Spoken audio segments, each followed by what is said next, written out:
a little bit the title because I changed it from important to fundamental. Because today we will talk about interaction, which was also introduced as a really important problem before. 2 words about me, I'm really young, but let's say I did my share of research. I published 22 papers within haptics, neuroscience, and human-machine interaction. I have a PhD in haptics, and from University and the university, and then I co-founded my startup GoTouch VR. That is quite clear from the name what we are going to do. So, let's talk about interaction. This is the first reaction that mostly everybody has when he's wearing a mask of VR. They reach out their hands. Why? Have you ever asked the question why they reach out their hands? Because we are putting them in a situation which is recreating what we are seeing around us today. So we are asking them, behave naturally. See naturally, interact naturally with the system. So first things first, things is real if I can touch it. So they reach out their hands. And if you look on Google image, the top virtual reality, this is probably the 4th results, 7th results. So this is the standard reaction of people when you put them in VR. And it's pretty straightforward to understand why. I explained before, because that's how it should be. And analyzing what we are doing today in virtual reality, we have vision. I mean, the headsets are not new. They are since, I don't know, what, 50 years, something like that. But we are really good in that. Why? Because we studied how the vision works. So we understood there's the RGB standard, there is the density of pixels that you need to reach to have a reliable stimulation. We are really far away today with our mounted headset, but we are going there. And headsets in the last 2 years are exactly this. Hearing, I mean, we are really good at this since a long time. I mean, music players, stereos, Dolby Surround, and also with headset for that. They are really good system also for VR with geometrization of the sound, because here we know everything. We know how we do perceive hearing, and we know how actually ergonomically we have to do that. But that's a common thing between the two. Both of the senses are localized. So the vision is just on the eye, the hearing is just around the ears. But touch or the interaction is done with the whole body. So it's something which is not localized, it's global. And I dare to say that for me there is a distinction in virtual reality between a passive virtual reality when you are getting information like 360 videos or live streamings or whatever, so you're actually someone who's looking at that. But there is some other content which is important, which is interact. Interact means I want to make an action on what I see around. Today, virtual reality is mostly with joysticks, joypad, but in reality, almost never happens. Most of the time, we use hands. We use tools which can be approximated by joysticks, just when we are performing a task, maybe like a screwdriver or something similar. But cognitively, what does this mean? Because for the senses before, the approach that is used is cognitively based. That means we studied how these things work, and then we designed systems to reproduce it. Cognitively, we have something which is, when we interact with the hands in reality, it's a zero cognitive effort. That means because it's totally natural, it's hardly wired in our brain. However, when we reproduce a natural action with joypad, the cognitive effort to perform it is non-zero, because we have to think to do it.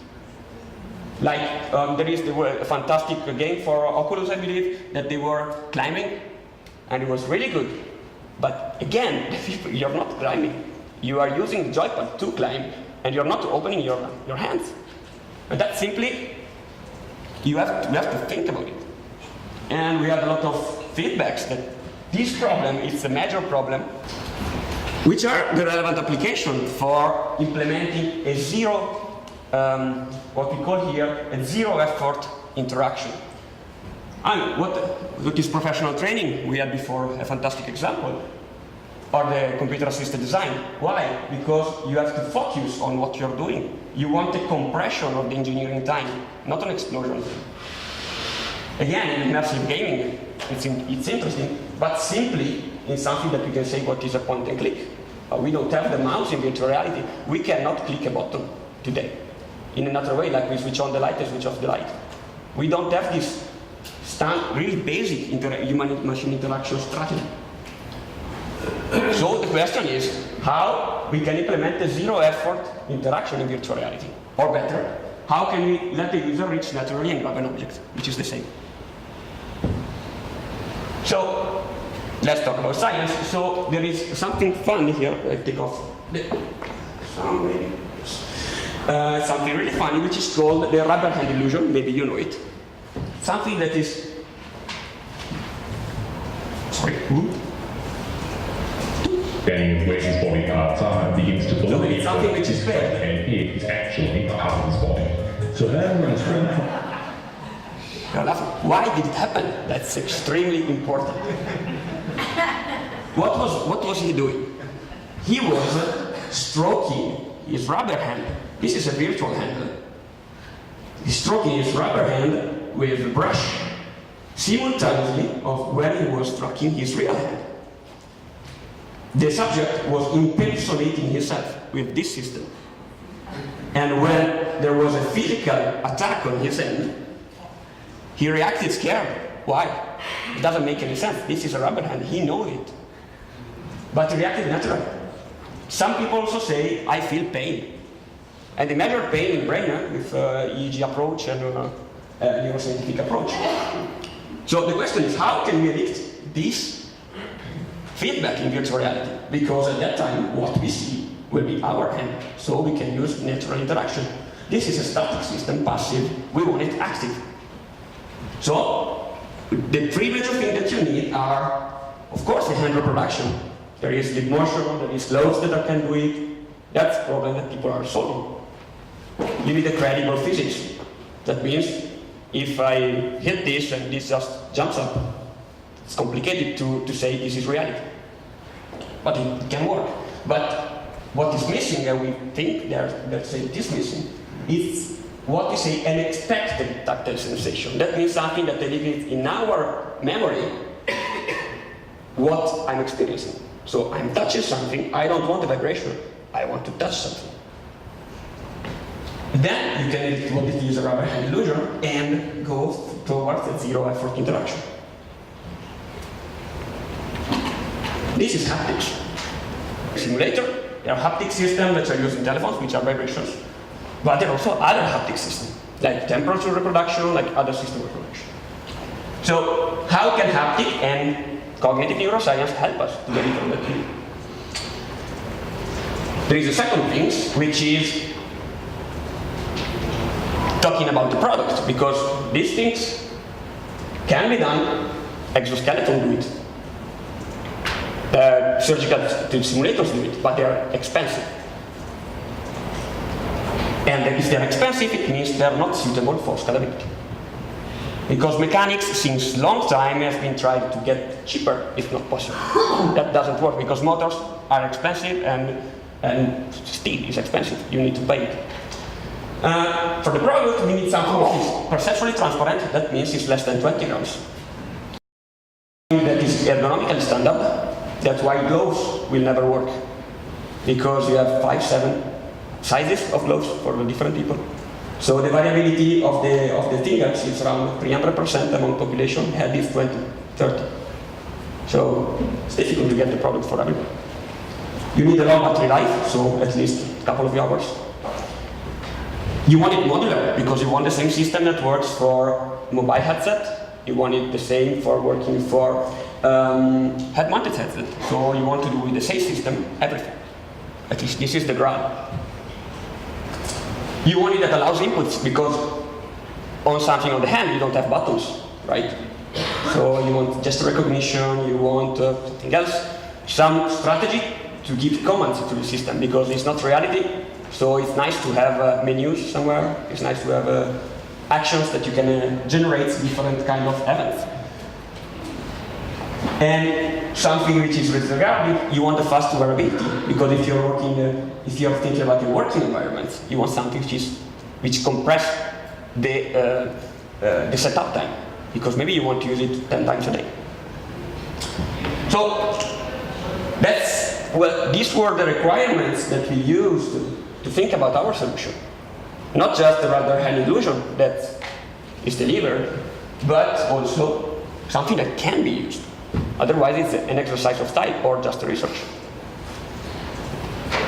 The concept that we developed is something which is at the end of the fingertip, because here is where the most of the interaction happens.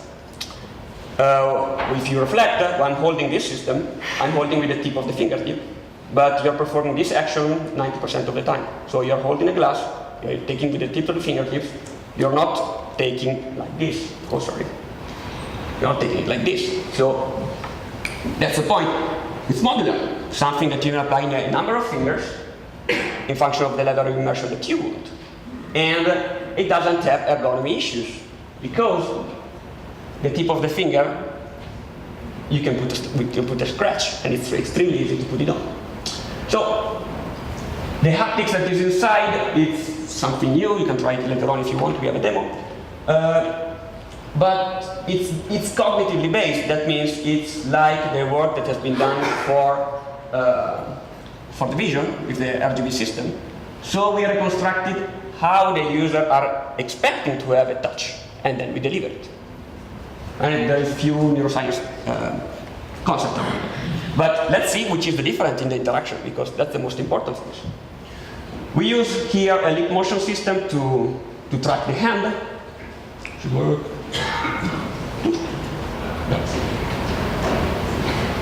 Okay, to track the hand. And we see here that without our system, people are able to interact with objects, but how they do it, look at the posture of the hands, it's not natural, as well as how we interact with it. It generates a cognitive mismatch, so it puts effort. We use one of our system on the fingertip, and you will see how it is for the user. We have a posture which is correct, we have a contact which is expected, and so we have a way to interact which is natural. So it's zero effort. Towards zero effort, we say. Zero effort, perfect zero effort. It's almost possible, because if you want to squash it, it doesn't exist in the hands. So we are elicting an illusion. But it's something that is helping to work in a more, let's say, optimal way for the user. In summary, we say that we think that after all the feedback that we had from professional users that are using VR, they want something different than joystick. Because joysticks are not useful for computer-assisted design, for example. By neuroscience, we know that the rubber hand illusion is a powerful tool that we can use for delivering this interface. And we dare to say that our cognitively inspired technology provides a good solution for this problem here. And if you want to try it, we will be later on outside. Thank you.